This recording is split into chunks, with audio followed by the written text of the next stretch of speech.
जैसे आपके ऊपर 376 धारा के केस है, कुछ मूर्ति चोरी के केस है, इस तरह के आरोप होते हैं, इसमें क्या सच्चाई है?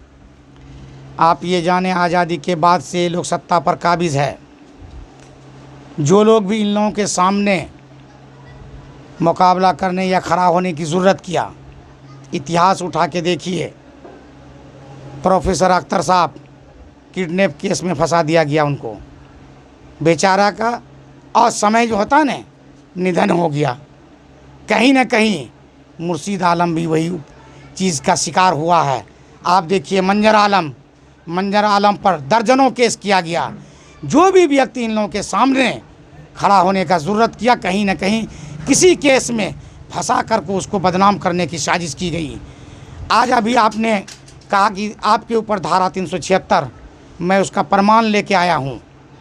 ये देखिए 376 का केस, चूँकि मैं 20वां साल 15 साल से कंटिन्यू एक ही पंचायत में मुखिया रहा।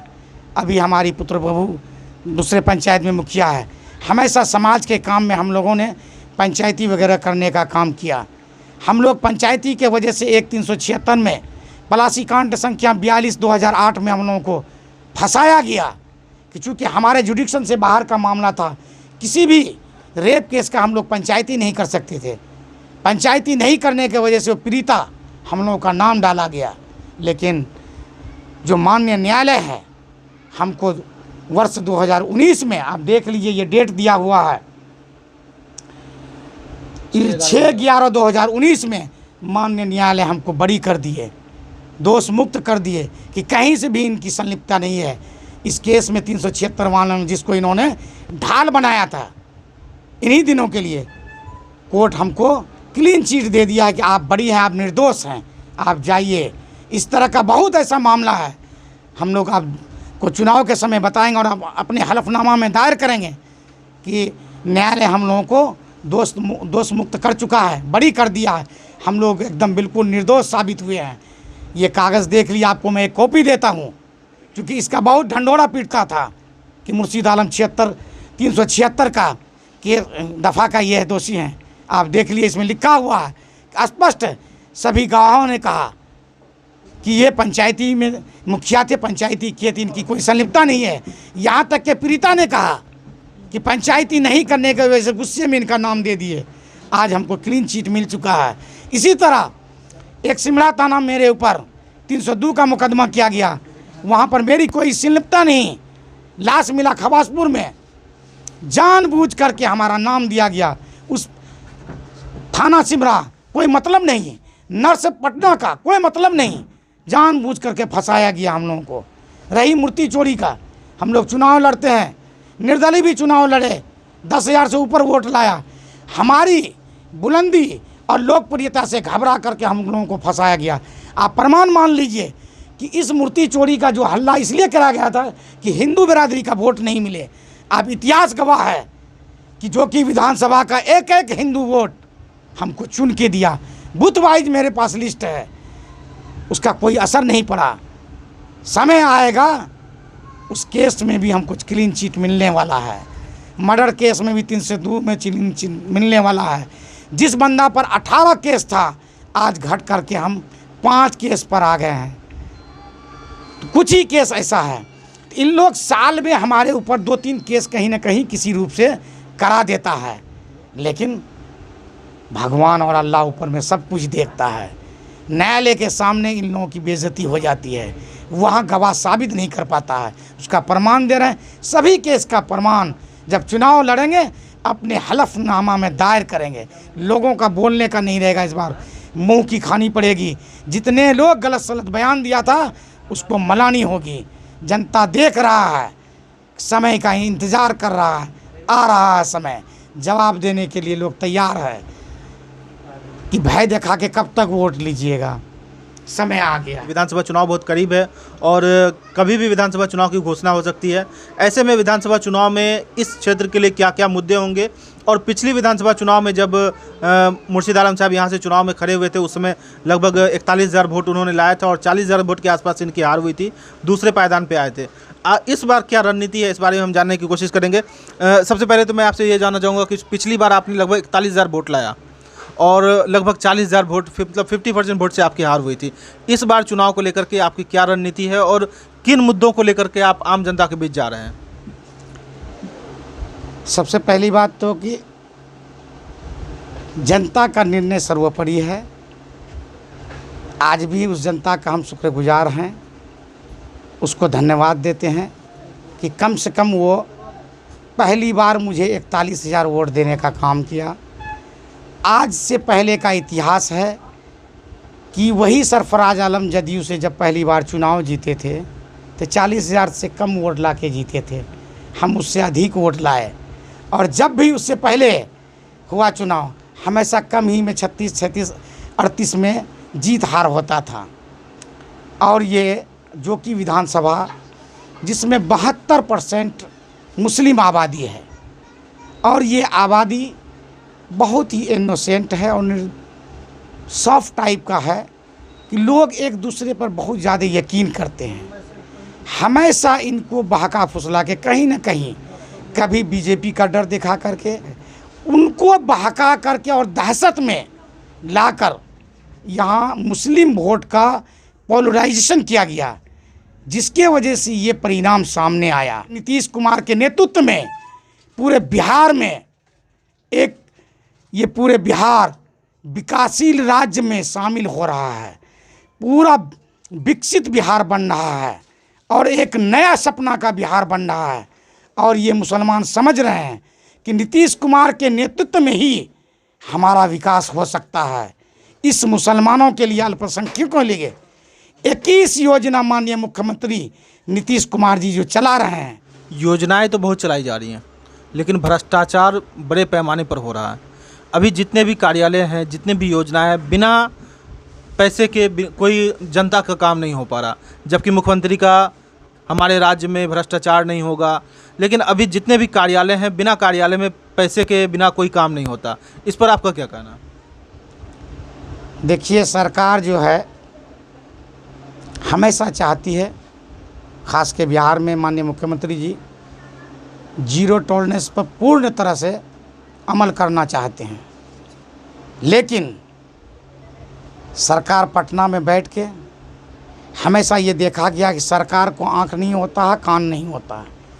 आँख से दिखाया जाना चाहिए, कान में आवाज़ पहुंचनी चाहिए। तो ये आवाज़ जहाँ से, जिस क्षेत्र से, जिस विधानसभा क्षेत्र से जो जीत के जाता है, चाहे वो स्पेशल माननीय मुख्यमंत्री से मिल के उनके कानों तक ये आवाज़ पहुंचाए कि हमारे प्रखंड में फला फला पदाधिकारी, हमारे ज़िले में फला फला पदाधिकारी भ्रष्ट हैं, इस मामले में वो ये इतना पैसा लेते हैं, इस मामले में इतना पैसा लेते हैं। आज तक उनके कानों में ये आवाज़ पहुंचाने वाला कोई व्यक्ति नहीं हुआ। इसका कारण है कि विधायक हो या पार्लियामेंट सदस्य हो, सबको हर पदाधिकारी कहीं न कहीं किसी रूप से तोहफा के रूप में पैसा पहुंचाया जाता है। जब उसके मुंह को बंद किया जाता है और बंद कर देता है तो वो अपनी आवाज़ को यहीं तक मन में रखता है। जिस दिन वो इस आवाज़ को मुख्यमंत्री तक पहुंचाएंगे, इस क्षेत्र में जीरो टॉलरेंस वो कायम हो जाएगा और रहेगा।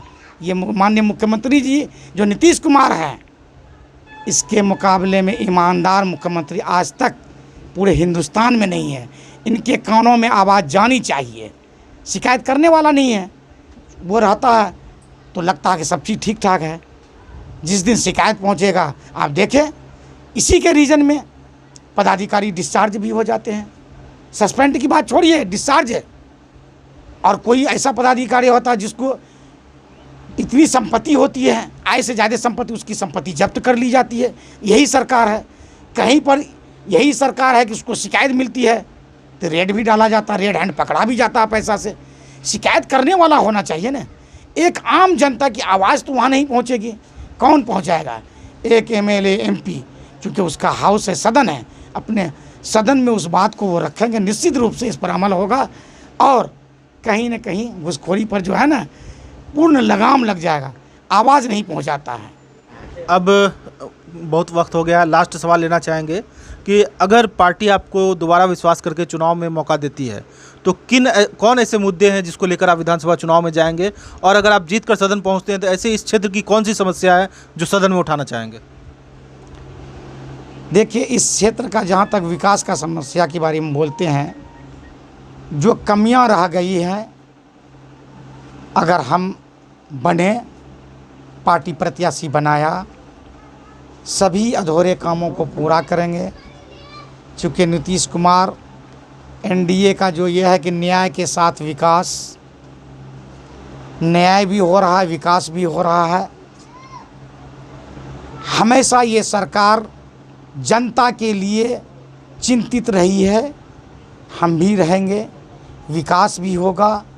रही बात कि इस क्षेत्र में जितने दिनों से 60 साल से एक ही परिवार के लोग, एक ही परिवार के इर्द गिर्द राजनीति घूमती रही, स्वास्थ्य का सबसे मामला जो जटिल है, इस क्षेत्र में एक भी ट्रेनिंग कॉलेज नहीं है, मेडिकल कॉलेज नहीं है।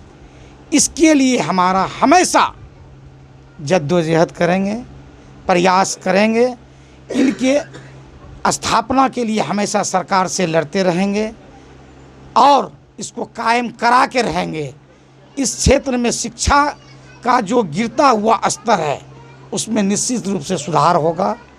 जो हम लोगों का बच्चा एक ट्रेनिंग करने के लिए हज़ारों मील, हज़ारों किलोमीटर दूर जाता है, दूसरे शहर में जाके ट्रेनिंग करता है, चाहे वो बीएड हो, बीटी हो, डीएलएड हो, जो भी हो, वो यहाँ इस जोकीहाट के कहीं न कहीं किसी कोने के धरती में स्थापित कराना मेरा पहली प्राथमिकता होगा। आप डीएलएड की बात करें तो एक सवाल और लेते हैं। हर बार विधानसभा चुनाव से पहले बिहार सरकार शिक्षक बहाली की प्रक्रिया निकालती है, जो चुनाव के बाद ठंडे बस्ते में डाल दिया जाता। क्या ये चुनावी मुद्दा बन गया है शिक्षक बहाली? आप ये देखिए इतिहास उठा के, चूँकि हम 2001 से लगातार 2016 तक रहे, फिर हमारी पुत्रवधू है अभी, हमने अपनी ज़िंदगी में कई बार बहाली की। आप सबसे पहले पत्रकार हैं, ये बताएं जितने बार जितनी वैकेंसी निकाली गई प्राथमिक शिक्षक के लिए या उच्च विद्यालय के लिए, उच्चतर माध्यमिक के लिए, आप ये बताइए कि बहाली कहीं रुकी? चाहे देर या सवेर बहाली हुई। उसी तरह सरकार का जो प्रक्रिया है उसमें सरकार एकदम पूरी तरह से प्रतिबद्ध है कि हम 94,000 जो शिक्षकों का नियुक्ति के लिए जो हमने निकाला है इसको पूर्ण करेंगे। हालांकि कहीं न कहीं माननीय न्यायालय द्वारा बीच में रोक लगा दी जाती है। उस रोक के बाद भी सरकार ये निर्णय लिया है कि सभी कार्यक्रम जो आवेदन का है, मेधा सूची का है, औपबंधिक पैनल का है, सभी का प्रकाशन किया जाएगा। लेकिन नियोजन जो है वो 4 सितंबर के बाद न्यायालय के आदेश के बाद किया जाएगा। बहाली प्रक्रिया पर कोई असर नहीं पड़ेगा, उसको किया जाएगा।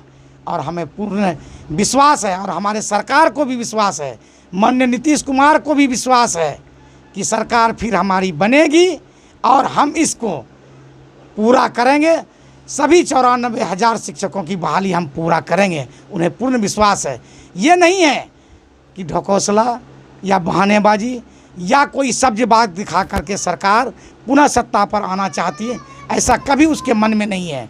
उसका मन बिल्कुल एकदम अस्थिर है कि सरकार हम काम किए हैं, लोग काम के नाम पर पुनः हमको बिहार के सत्ता पर काबिज करेगी, हम पुनः मुख्यमंत्री बनेंगे। उसको पूर्ण विश्वास है और हमको भी विश्वास है और कभी भी शिक्षक नियोजन में कोई बाधा नहीं आएगी। तो ये थे हमारे साथ जोकीहाट विधानसभा क्षेत्र के पूर्व प्रत्याशी रहे, जदयू से प्रत्याशी रहे थे मुर्शीद आलम साहब। इन्होंने अपनी तमाम सवालों का जवाब दिया है। इनके ऊपर कई आरोप भी चुनाव के समय में लगता है कि इन पे कई तरह के केस हैं, उनका भी इन्होंने बेबाकी से जवाब दिया है। कुछ इस क्षेत्र की समस्याएं थी जो आम लोगों ने हम तक पहुंचाया था, हमने उनको भी जानने की कोशिश की है। और इसके अलावा अगर कोई सवाल आपका छूट गया हो तो आप हमें कमेंट बॉक्स में बता सकते हैं। हम अगली बार कोशिश करेंगे कि आपके जनप्रतिनिधि से आपके क्षेत्र की इन समस्याओं को पूछकर आप तक पहुंचाने की कोशिश करें।